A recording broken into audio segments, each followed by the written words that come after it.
Le même, nous vivons dans un monde qu'on peut critiquer, qui est le monde de la dérision. Vous le savez bien, dans les médias, je dirais, le monde de la dérision, on se moque de tout. Le fait que ça se fasse me satisfait. Parce que ça veut dire que nous avons, qu'on est libre. Peu à peu... Il faut qu'on soit beaucoup plus sage que ça, qu'on rentre pas dans ces provocations. Et c'est pour ça que... C'est l'autocensure, ça, Jamel. Tu comprends ce que je veux dire? Si on commence à pas faire de dessin pour pas choquer les musulmans... Non, si on fait... Pour moi, c'est de l'autocensure. C'est la fin de la liberté d'expression. Pour moi, la liberté d'expression, la liberté d'expression et le respect font partie, sont mariés ensemble. Oui, mais ça... Moi, je suis pour la liberté d'expression. Mais si je vais blesser une personne, pourquoi blesser la personne? Mais si moi, j'ai envie de faire une caricature sur Mahomet ou sur un rabbin ou sur Jésus-Christ, il faut que j'ai le droit de le faire. Tu comprends? C'est ça, la France. Quand tu sais que tu vas blesser 10 millions de personnes, pourquoi tu vas les blesser? Pourquoi? C'est la liberté, c'est ça. C'est la liberté de... Alors...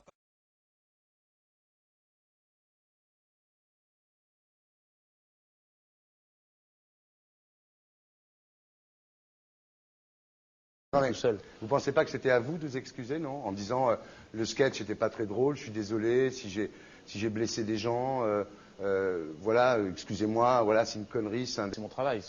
Mais vous referiez pas le même sketch quand même? Mais le spectacle que je fais reprend en grande partie les lignes de ce sketch. Mais il y a un truc que je comprends pas sur cette affaire, c'est qu'à aucun moment vous avez senti le besoin de vous excuser et que vous en avez rajouté. C'est tellement surprenant, c'est tellement inadmissible que j'en suis choqué, voilà. Dans un pays où on peut parler, on peut s'exprimer. Et là, pourquoi tout d'un coup, sur un sujet, on ne pourrait pas s'exprimer? C'est la seule chose que je Vous savez bien pourquoi on ne peut pas s'exprimer. Pourquoi? Parce que dans ce pays, on a envoyé pendant la guerre des juifs dans des chambres à gaz et que ça crée un petit problème quand même, vous voyez ce que je veux dire? Mais dans ce pays, on a envoyé pendant 400 ans des centaines de millions de Noirs et pour 400 ans d'esclavage et pourtant ça n'a pas empêché Michel Leb de faire un sketch qui m'a fait marrer, où il faisait un noir, puis à la fin il faisait un singe, et en parlant des narines, en parlant des lunettes. En tout cas, lui, il n'a pas été interdit d'exercer son travail, il a même eu la Légion d'honneur. Quelqu'un qui a toute sa famille qui a été exterminée dans un camp de concentration et qui voit quelqu'un à la télé qui dit Israël.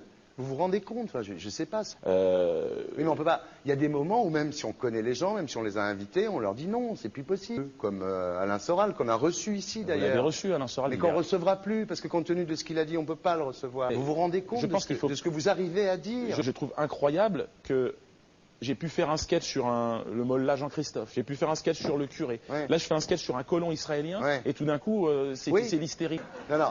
Moi, je vous trouve, vous le savez bien, je vous ai toujours trouvé très drôle et en plus très bon comédien. Et je suis un peu désolé, pour vous dire la vérité, je vous parle amicalement, je suis un peu désolé de vous voir vous enfoncer là-dedans, parce que c'est peut-être la dernière fois que je vous invite, Diodo. Si je ne suis plus invité, je ne serai plus invité. Mais je ne peux pas aller contre ma conscience, c'est contre ma dignité. Je ne peux pas. J'ai une dignité et j'ai une conscience. Est-ce que vous êtes prêt là, avant... Est-ce que vous êtes prêt là?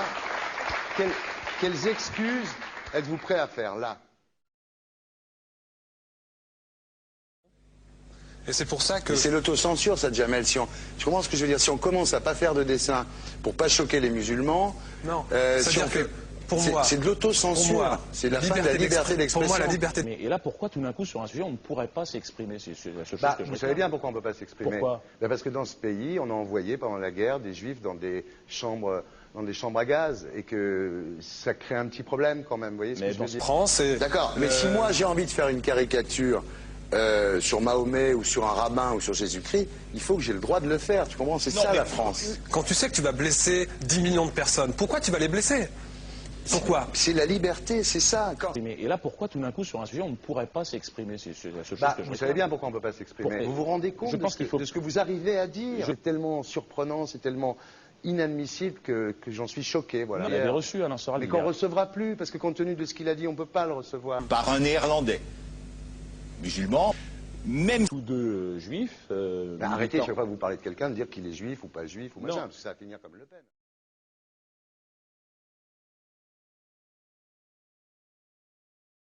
Alors, pas de poids, de mesure. La liberté pour tout le monde.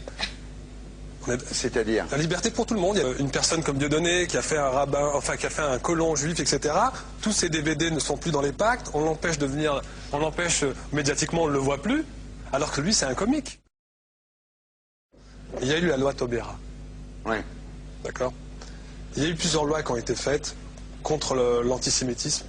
Et moi, je fais un appel aujourd'hui de faire une loi contre l'islamophobie.